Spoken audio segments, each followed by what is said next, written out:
Assalamualaikum warahmatullahi wabarakatuh. Anak-anakku kelas 12 MIPA 1, 12 MIPA 2, SMA Senopati yang saya banggakan. Selamat berjumpa kembali pada materi biologi kita. Untuk bab pertama, kita mempelajari tentang pertumbuhan dan perkembangan.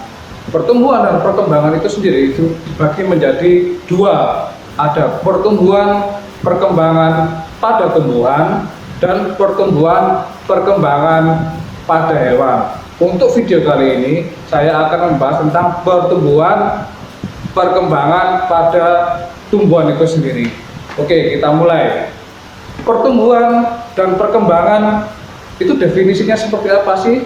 Ya, kalau pertumbuhan adalah proses bertambahnya suatu ukuran atau volume sel pada suatu makhluk hidup. Jadi bisa dibayangkan kalau pertumbuhan itu adalah proses bertambah tingginya atau proses bertambahnya suatu ukuran itu pada pertumbuhan. Sementara kalau pada perkembangan pada tumbuhan itu proses pematangan suatu organ. Contoh kalau pada tumbuhan itu pematangan suatu organ adalah timbulnya bunga, dan bunga itu ada kepala putih, ada benang sari untuk bisa dimanfaatkan sebagai alat perkembangbiakan, dan ada proses pembuahan, itu adalah yang namanya perkembangan. Oke, anak-anakku sudah memahami proses definisi dari pertumbuhan dan perkembangan itu sendiri. Oke, dari pertumbuhan dan perkembangan kita mulai masuk ke bab pertumbuhan. Kalau pertumbuhan itu ada proses yang namanya perkecambahan. Ya, bisa dilihat pada gambar proses perkecambahan. Bagaimana sih proses perkecambahan itu bisa tumbuh menjadi suatu tumbuhan? Oke, kita mulai dari pertumbuhan, dari perkecambahan itu sendiri. Itu adalah proses masa dormansi pada biji atau masa inaktif. Kalau inaktif itu seperti apa? Contoh, anak-anak ada bom ini ya. Kalau saya di tangan saya ada bom, itu belum ditarik pelatuknya, itu berarti bom tersebut dalam masa inaktif. Tapi kalau sudah saya aktifkan, sudah saya tarik pelatuknya, dan dia akan meledak, yaitu posisi bom tersebut dalam keadaan aktif. Sama kalau di pertumbuhan, di perkecambahan itu juga seperti itu. Jadi biji itu adalah masa dormansi atau masa inaktif. Caranya dia bisa tumbuh dan berkembang bagaimana bijinya? Ya dikasih yang namanya air. Ya, jika dikasih namanya air, ada proses biji dikasih air nih, ya itu namanya adalah proses imbibisi. Ingat ya, imbibisi, yaitu proses masuknya air ke dalam biji. Nah, pada saat air masuk ke dalam biji akan mengaktifkan sebuah hormon yang namanya giberelin. Hormon giberelin ini fungsinya mengaktifkan enzim-enzim yang namanya enzim hidrolisis. Enzim hidrolisis ini terdiri dari protease, lipase, dan amilase.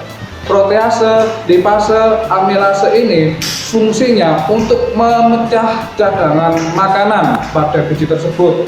Jadi kalian tahu kalau selama kalian makan, ini pasti kan akan timbul energi, akan timbul kekuatan, ya, akan timbul tenaga. Sama di biji juga seperti itu. Jika dia sudah terpecah makanannya dari enzim hidrolisis tersebut, maka akan timbul energi, sehingga dari energi tersebut bisa timbulnya proses perkecambahan. Ya, seperti itu anak-anakku prosesnya dari proses perkecambahan sampai timbul akar dan daun. Terus yang kedua, dari perkecambahan itu ada dua tipe. Tipe yang pertama adalah tipe hipogeal sama tipe epigeal. Kalau hipogeal itu kalian tahu di biji ada kotiledon. Kotiledon itu di tengah-tengah biji, ya. Di tengah-tengah biji itu jika dibelah itu dibagi ada dua. Itu namanya kotiledon. Nah, kotiledon itu kalau tipe hipogeal, kalau seumpama dia masuk ke dalam tanah, dikasih air, maka biji tersebut dia akan berkembang di tanah. seperti pada gambar. Sementara kalau epigeal itu bijinya naik. Contoh tadi kalau hipogeal adalah tanaman padi, itu adalah tipe-tipe hipogeal. Sementara kalau epigeal itu kebalikan dari hipogeal. Jadi kalau epigeal itu bijinya itu tidak lagi ada di tanah, tapi melainkan bijinya naik ke atas. Contoh seperti apa? Ya tepat, kacang hijau. Kacang hijau kan kalau kalian tanam, dia bijinya kan dia akan naik ke atas. Itu adalah tipe perkecambahan model epigeal. Ya. Jadi anak-anakku sudah dipelajari ada tipe-tipe perkecambahan, ada apa? Ada hipogeal dan epigeal. Oke. Nah, kita lanjutkan materinya. Proses pertumbuhan itu dibagi menjadi dua, yaitu ada pertumbuhan primer dan ada pertumbuhan sekunder. Kalau pertumbuhan primer itu adalah proses bertambah panjangnya ukuran tumbuhan tersebut. Nah, proses bertambah panjangnya ukuran tumbuhan tersebut itu dipengaruhi oleh meristem apikal. Di kelas 11 anak-anak itu sudah pelajari tentang struktur jaringan pada tumbuhan. Meristem apikal itu apa sih? Jadi itu tugas anak-anakku untuk mengkulik meristem apikal itu apa. Terus yang kedua adalah pertumbuhan sekunder. Pertumbuhan sekunder ini itu adalah proses bertambah besarnya suatu tumbuhan. Jadi kalau sama kalian melihat di daerah pegunungan itu ada tumbuhan pohon jati, pohon cemara, itu tumbuhannya itu besar-besar semua, batang tumbuhannya itu besar semua. Itu adalah proses yang namanya pertumbuhan sekunder, proses bertambah besarnya ya, bertambah besarnya. Diingat tadi kalau pertumbuhan primer itu adalah proses bertambah tingginya suatu tumbuhan, sementara kalau pertumbuhan sekunder itu adalah proses bertambah besarnya suatu tumbuhan. Nah, kalau proses bertambah besarnya suatu tumbuhan itu dipengaruhi oleh apa? Dipengaruhi oleh aktivitas dari kambium. Aktivitas dari kambium itu ada xilem, ada floem, di tengah-tengahnya itu ada kambium, ya itulah yang menyebabkan tumbuhan tersebut bertambah besar. Oke, yang terakhir itu adalah perkembangan pada tumbuhan. Jadi jika perkembangan pada tumbuhan itu pada tumbuhan tersebut itu sudah menghasilkan bunga, sudah menghasilkan buah, terlebih khusus pada bunga. Kalau pada bunga itu ada benang sari dan ada putik, itu siap melakukan aktivitas pembuahan, proses pematangan suatu organ, maka itu adalah disebut perkembangan.